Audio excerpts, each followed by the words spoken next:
What's up, guys? Welcome back to Sunday Sports Club Podcast, a podcast about sports that hopefully isn't fucking boring. If you guys are new here, my name is Allison. My husband plays in the NFL. We've been doing this for 7 years, so I have a little bit of information that some of you have never heard of, a different type of perspective. I feel like my podcast is more so like the bigger picture of sports and more of the behind the scenes, the rules, the juicy, whereas then I feel like other sports podcasts, it's one, told by a male, and I feel like my voice sounds a little bit better than their voices. I don't know, just saying.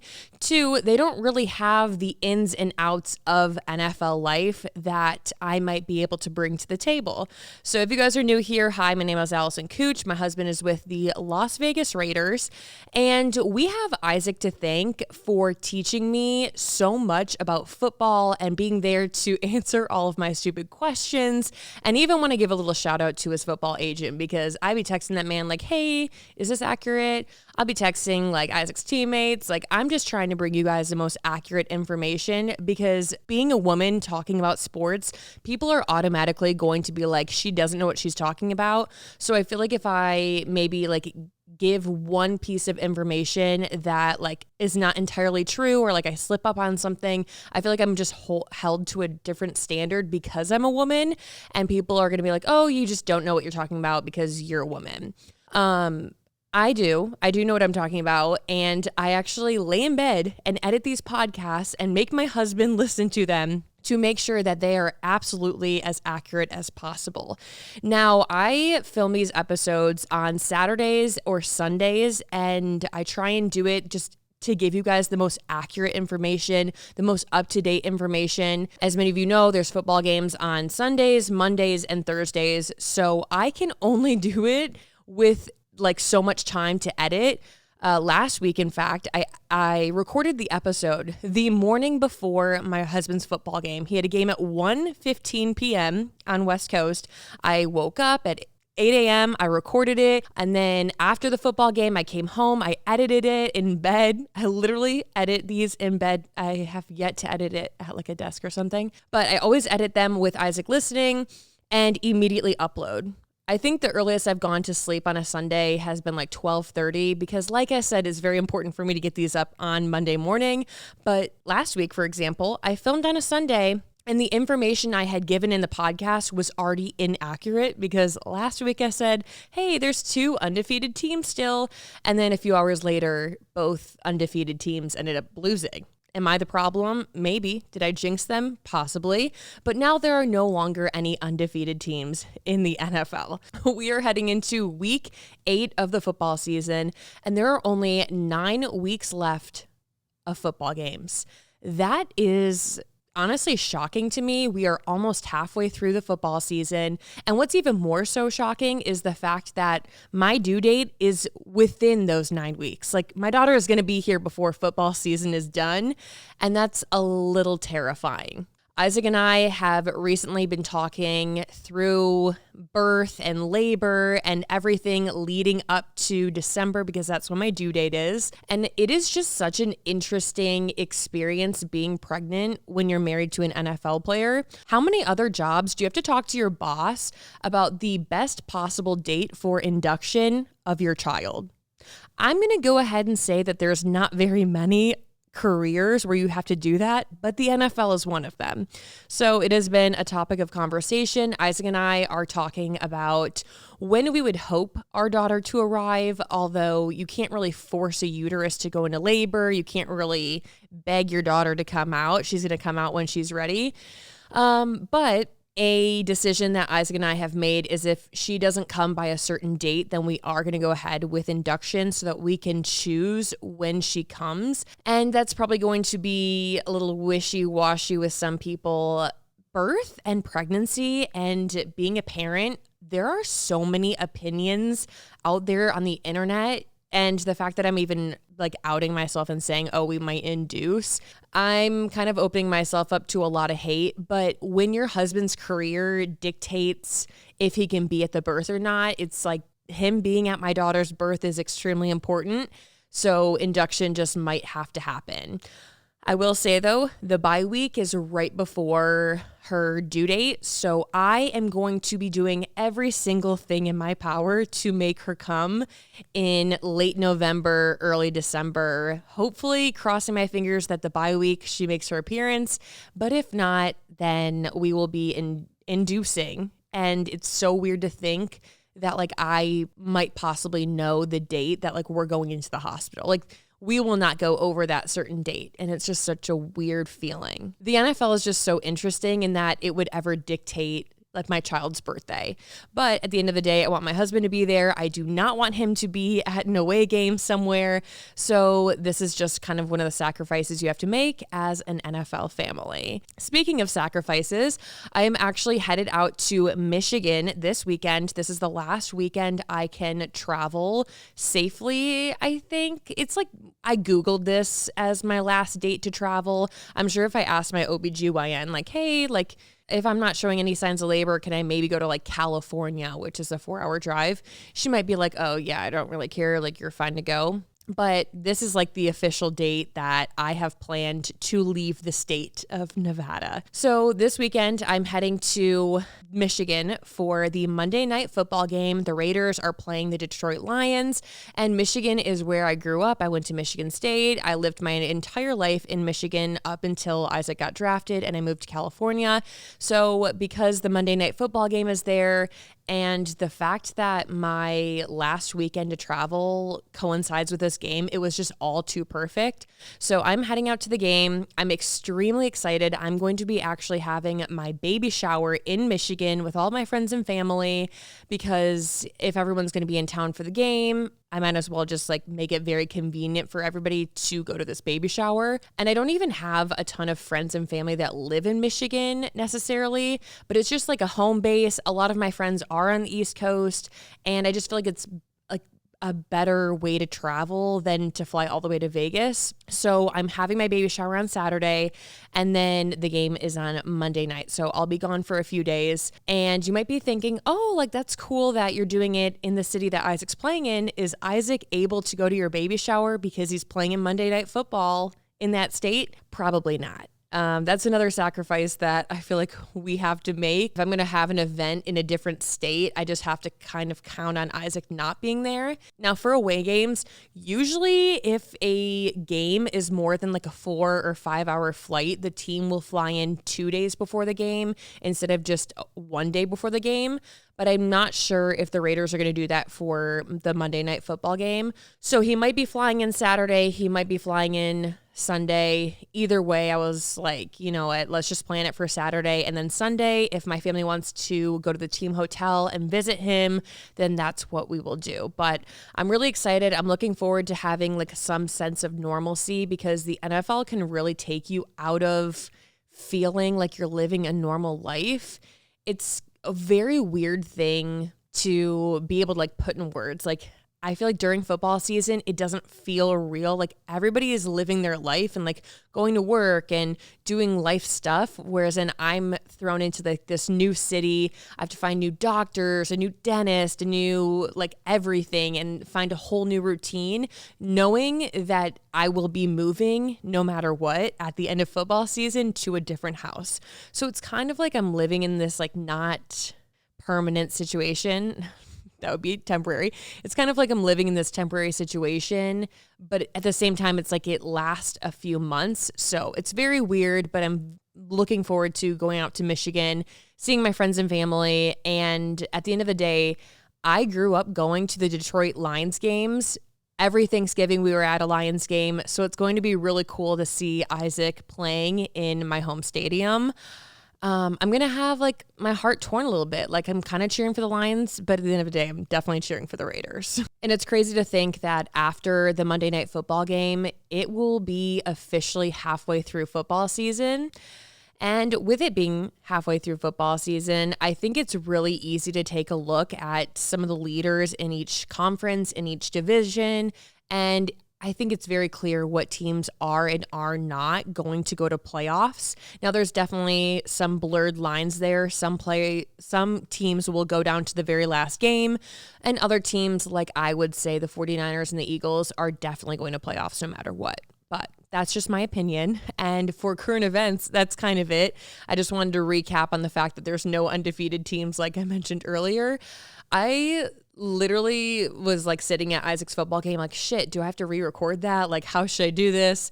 And he was like, no, just upload it because you said you were filming it the day of the game. But maybe in the future, I'll just do like a quick voiceover and give you guys an update. Maybe if you follow the Instagram, I'll just update you guys there and kind of give a rundown of everything current events wise. But moving on to position of the week, we are covering tight ends. It was recently National Tight End Day. I don't think there are any other national holidays. Is it National Tight End Day?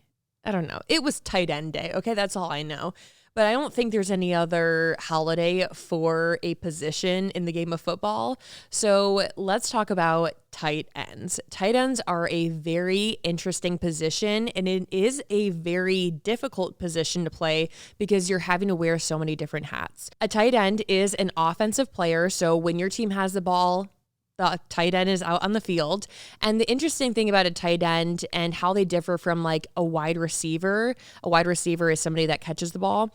A tight end has to do blocking, but they also have to do catching. So if it is a run play, a tight end is going to help block. And if it is a pass play, some of the time the tight end will go out and catch the ball. And the other times he will also go out and block for the play as well. So it's a very unique position. The player that plays in tight end would be a little bit broader, kind of hefty. It's like a miniature O lineman, I guess you could call it. And we all know a very, very popular tight end, and that is Travis Kelce. So Travis Kelce is a tight end. You can kind of tell he's a bigger, he definitely looks like a concrete type of dude. Like if you're running into him, you might feel like you're hitting a brick wall. That's the type of player that would be a tight end. And so they can catch the ball, but they also do blocking. So your homework for the week is to go and look up your favorite team or the team you root for this football season. Go and look up the highest paid tight end on the team. It's just good to know. Okay. So your last week, the homework was look up your quarterback. This week, the homework is look up the tight end. And you might be thinking, okay, why is he called a tight end? He plays on the line of scrimmage.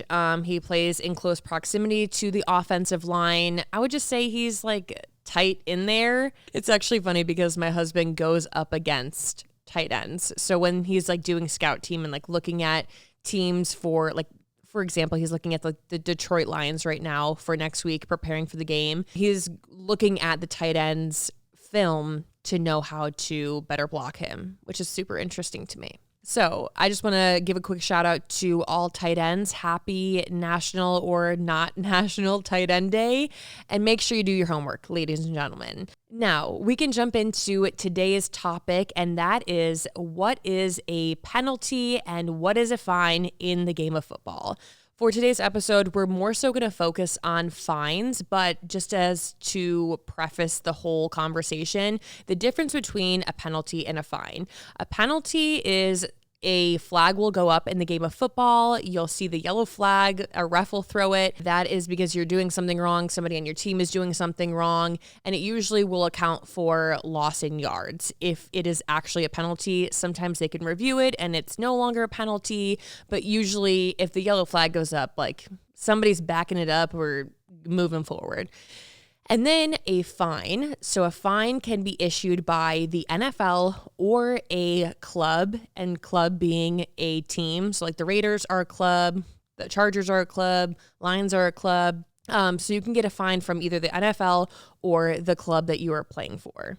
Some penalties will result in you getting a fine from the NFL or your team, but usually a penalty is just like, like offsides or which...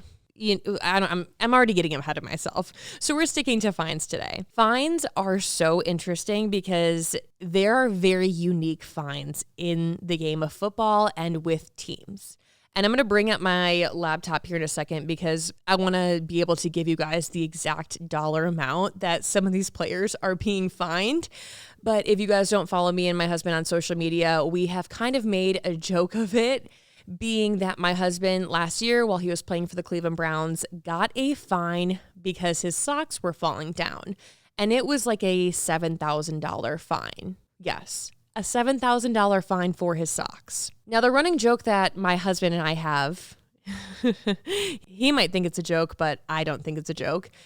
The rule in our household is that if Isaac gets a fine on the football field, the amount that he is fined for, I also get to spend.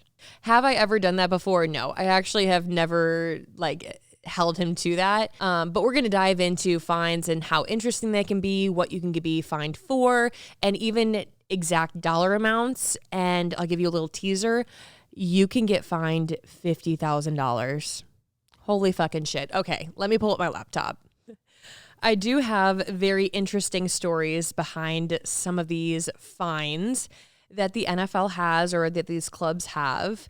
So whenever we have a story, I'll be sure to tell you guys it, because after your husband plays in the NFL for 7 years, you start to hear more and more about fines and about how much your husband owes, all because of a pair of fucking socks. But at the end of the day, these fines are there to remind players, one, to be safe, to play safe, and two, because at the end of the day, the NFL, you gotta kind of look at the NFL as like a country club. You can't hate from outside the club. You can't even get in. You have to think about it like that. Like, they're trying to uphold it to look professional. You want everybody to look similar. You want uniforms to be like very clean cut. I don't know. I just feel like it's like the image of the NFL. They want it to be very organized, and they're doing a good job, because who wants to pay $7,000 for a pair of socks? Not me. Definitely not my husband. We are going to start off by talking about fines that can be issued from your club. So these are fines that Isaac would get from the Raiders. The first NFL fine I want to talk about is that an NFL player can get fined for being overweight. And I'm not talking about BMI overweight, because I'm sure a lot of football players are technically overweight when it comes to their BMI. These players have a lot of muscle weighs more than fat. I'm not talking about BMI overweight. I'm talking about if a team sets a player to be a certain weight and that player weighs in and weighs over that, they pay a fine. The interesting part about this fine is that it is per pound. So let's say, for example, my husband is playing at 265 pounds for the Las Vegas Raiders. I don't know if that's actually true, but he weighs... Oh my God, that plane was so loud. My husband this year weighs 265 pounds while playing for the Las Vegas Raiders. Now, the Raiders could have him set at 265. They could have him set at 270, 275. It depends on each year. It depends on each team. I think for the Chargers, they wanted him to play heavier. The Browns wanted him to play lighter. So his weight definitely fluctuates per team, just based on that team's scheme, their play calling, and the type of player they need Isaac to be, because he can play over like a certain weight or under a certain weight. If you are overweight in 2023 in the NFL, you have to pay $775 per pound per day. Boy, I hope they don't have weigh-ins after Thanksgiving, because I would be weighing in. I did mention this fine to him before I started recording this podcast, and he was like, I've never been on an NFL team that they have held a player and like actually fined them. Now, they'll be hard on a player and say, hey, you got to get your weight down, But he says that in his career, he has never been exposed to a player having to pay a fine per day based on his weight. Yeah, you guys heard that right. Almost $800 per pound per day that you are weighing in overweight. Yikes. Oh my God, I'm just thinking about how much weight I've gained since being pregnant. Yikes. The next fine I want to talk about is unexcused late reporting for training camp or anything that is mandatory in football. Every day that you miss is $50,000 every single day. So it's not like, oh, like I missed Monday, I'm just not going to go for the rest of the week. No, it is $50,000 per day each time you miss. So you better believe that I am making sure my husband is booking an early flight to get to training camp. Man, you are not going to be missing anything. And more so on that, if you miss curfew or you're late to curfew, because the night before football games, they have bed checks around usually like 10 or 10:30. And if you are late for a bed check, you miss a bed check, or you are late to a meeting, you miss a meeting, and you guys are traveling for a football game, you could technically not play in that football game, and you do not get paid for that week at all. And that is your penalty. So it's not really a set fine amount. It's more so how much you would make in that football game. And that's exactly what you're not getting. So it's not really a fine. You're just not getting paid that week, which is extremely unfortunate. Also, failure to report injury. So if you get hurt during a football game and you don't tell the training staff, you don't tell a coach, whatever, you don't tell somebody, you can get fined for that. Damaging equipment is also another fine. And I had talked to Isaac about this because he was dealing with this last year. So every NFL player gets a Surface or an iPad, like some sort of tablet, and they have all of the play calls on that tablet. It's basically like their university-issued laptop, if America ever issued laptops to their students, which they don't. But a team will issue like some sort of tablet, and if you lose that tablet, you get fined for that. Now, the interesting part about getting fined for like losing the tablet, Isaac last year lost the charger, and he could have gotten fined over $1,000 for just losing the charger. I'm sorry, but that sounds absolutely ridiculous. I think he ended up going and buying a charger, and he made sure to mention to me, yeah, well, if I ended up cracking the screen of my tablet, I owe them over $1,000. It's like a $1,000 to $3,000 fine. And I was like, oh, like, why couldn't you just go and get the screen replaced? My stupid ass thinking, oh yeah, just go over to fucking Apple and get your screen replaced for your NFL tablet with all of your NFL information, your NFL rules. He was like, Allie, that would literally be a breach of, like, I would be giving out information for my own team. Like, I would be fucking myself. And I was like, oh yeah, that's a good point. And moving on to the next NFL fine is if you lose your playbook, $15,000. $15,000. I hope you guys, when you're listening to me, like just spew off all this information, are taking this with a grain of salt. I know these NFL players make a lot of money, but at the end of the day, $7,000 for a pair of socks. And the last NFL fine that you can get fined from a club or your NFL team, whoever you're playing for. This is just like the last one I'm going to touch on. There's a few more. You guys can Google it. I'll actually have it on the screen if you guys are watching the YouTube video of things that you can get fined for from an NFL team. But the last one I want to talk about, you can get fined in the NFL for taking a performance-enhancing drug, for taking any substance that is not cleared by the NFL. Now you might be thinking, yeah, Allie, that like I kind of assumed that like you can't do drugs when you're an NFL player, but it goes above and beyond that. Obviously, you can't do steroids, but you also can't take anything that hasn't been cleared by the NFL. So sometimes if Isaac is, let's say he's at GNC and he's grabbing a new pre-workout, he will text all the ingredients to either his, like the nutritionist or like the trainer. He will text somebody. I don't fucking know who he texts in particular. I'm not looking at his phone, but he will text somebody from like the Raider staff and be like, hey, is this cleared? And they might be like, oh, hey, like that is cleared, or, oh, I don't know if that's cleared. And if it wasn't cleared, then he would not take it, obviously. There are a lot of random vitamins and supplements that might not be approved by the NFL. Even some companies in particular, like, hey, this company has this vitamin A, for example, but you can't take this other company's vitamin A. So it's very up in the air. And we do have a personal story with getting fined for this reason. And it's not even a fine necessarily. You can get suspended. And I think the suspension is 6 games, which you would not be getting paid for those 6 games of the football season. That's a fuck ton of money. So like think about the minimum you can make for an NFL game. Let's say it's like 60,000.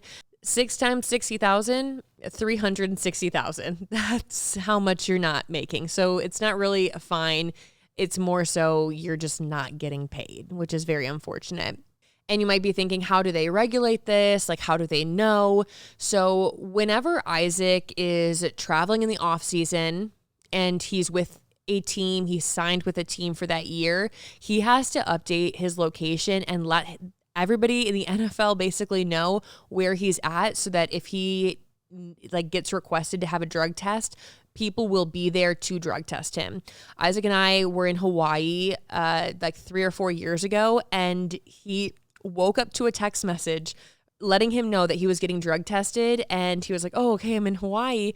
And unfortunately, they didn't have anybody in Hawaii to drug test him, but we were leaving that day. So we ended up flying home. I think we landed at like 3 or 4 p.m. and somebody was at our house at 5 a.m. the next morning watching this man pee. Yes, they stand in the bathroom. They literally watch the urine come out of their eggplant, and they test them for these drugs. Now, the personal story I wanted to talk about referring to this NFL fine is that we actually have a friend who used to be in the NFL. They ended up retiring. But before he did, he went to Colorado or something, and he got altitude sickness, and he ended up taking medication because he had altitude sickness. And it turns out that that medication was not cleared by the NFL. So technically he breached their like drug policy, and he ended up getting suspended for 6 games. And I just feel like that's so unfortunate because you're not trying to break the rules. But I feel like there might be a better way for these players to like have this access to all of this information of things you can and can't take. And if you guys have any questions on like, oh, like how often do they drug test, or when do they drug test, what type of drugs, yada, yada, yada. I'll let you guys in on a little secret. They only test for weed once in the NFL season, and that's it.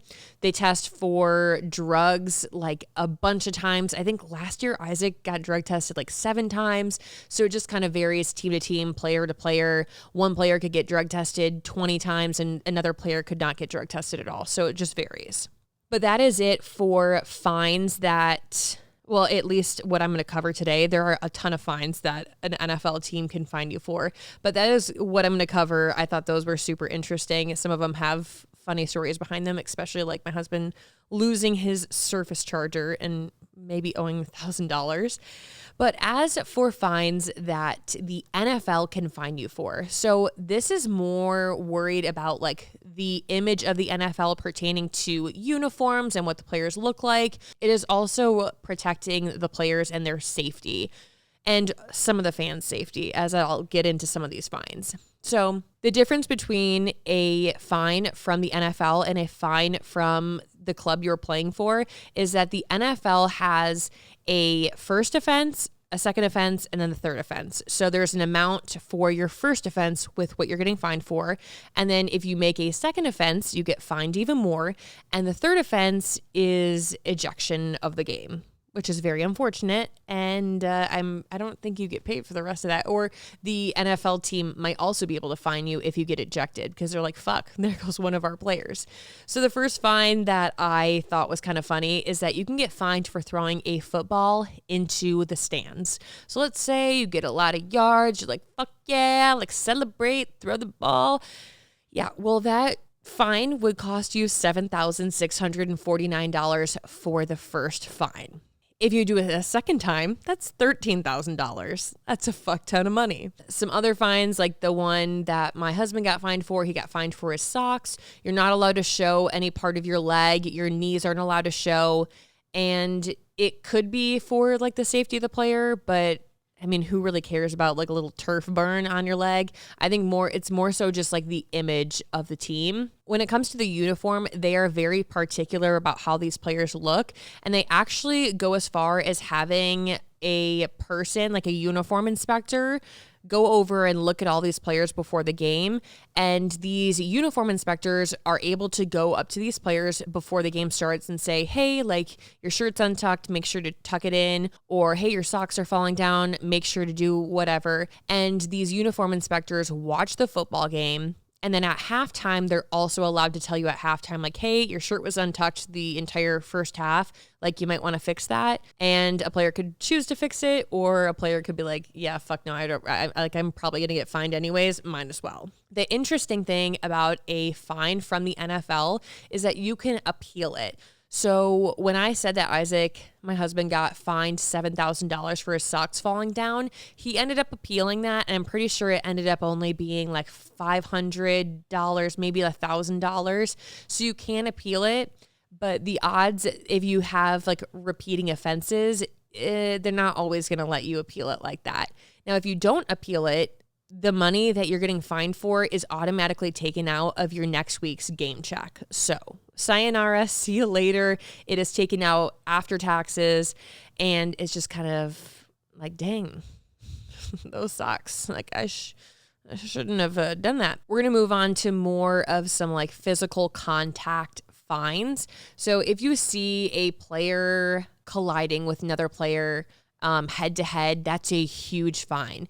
And when you have a physical interaction fine, it could be that you don't get a penalty for it on the football field, but the NFL will review that footage. And if they feel like you did something like, hey, you were a little rough with the quarterback, or, oh, you banged into his head, it was targeting, you can still get fined. So my husband has played in an NFL game where he ended up hitting somebody head to head or his shoulder or something, and he didn't get a penalty for it, but he did in fact get a fine for it, which is very unfortunate. He ended up paying $10,000 for that one, and that was after he appealed it. Another major fine that you can get in the NFL is that you can't have physical contact with an official. And that's not to say that if you accidentally run into an official, you're going to get fined this. It's more so like if you push an official, and that is $38,349 for the first offense,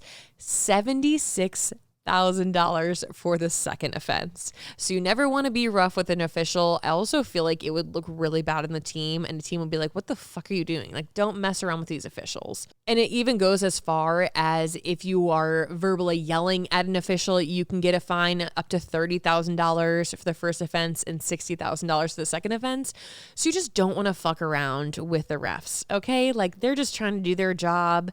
So just don't fuck around with them. And then as it pertains to player safety rules or flagrant personal fouls like kicking or face mask or a late hit, those fines can range from $10,000 all the way up to $17,000. So like roughing the passer, that's if Isaac's going after the quarterback and the quarterback throws the ball before he gets to him and Isaac still tackles him, that's $17,000. And then the last fine I'll talk about before we end this episode is fighting. So sometimes you'll see fights on the football field. It's usually because somebody goes after the quarterback a little bit too rough. The O-linemen are just very, very protective over their quarterback or their kicker usually. Sometimes they'll just have a stupid fight for literally no reason at all. It's actually very interesting to me, like NFL fights, because you are like going up against these guys like nonstop, like, hey, fuck you. And you have to do it for the entire game, which can be 4 or 5 hours. So fighting does happen in the NFL from time to time. And if you get caught fighting, it is $38,349 the first time and $76,000 the second time. And if a fight is happening out on the football field and you leave your sideline and you run over to get in the fight or even like prevent somebody, you can also get fined up to $11,000. And the funny thing is that some of these fines you don't even know you're getting until you receive a video of you doing this fine. So like if you're leaving the bench for a football game, they could literally just, okay, 77 left the bench, 72 left the bench, like all these players, like you could have a group of 30 players getting these $10,000 fines for trying to join in on this fight. My husband has gotten fined a few times, which is very unfortunate, but at the end of the day, like you have this rule book, you know what you can and can't do, so you just gotta make sure to just don't fucking do it.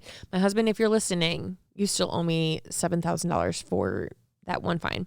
But that is it for fines in the NFL. I want to touch on refs because I think it's super interesting, like a referee in the NFL, like how they're picked, how Super Bowl refs are picked, yada, yada, yada. They have their own grading system. It's very interesting.